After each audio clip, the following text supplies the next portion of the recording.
Testing of Fuji differential pressure transmitters. The transmitters have been set to a calibration range of input signal according to the request of the customer.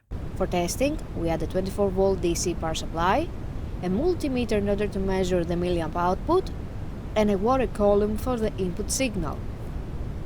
By manipulating the input signal, the unit reacts accordingly, and at the lowest set point the output is 4 mA, and at the highest set point the output is 20 mA.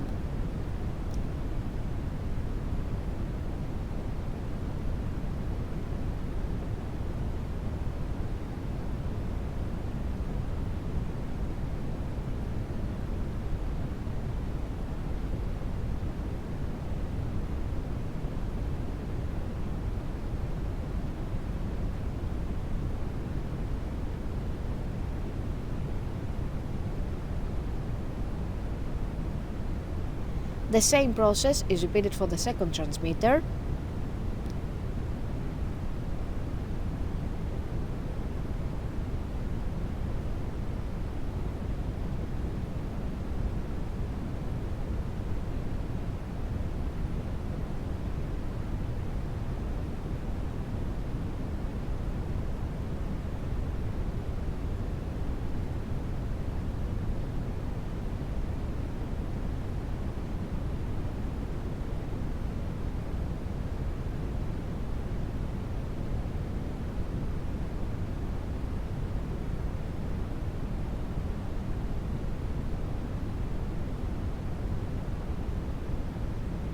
It is now clear that all transmitters are operating successfully and are ready to be delivered to the customer.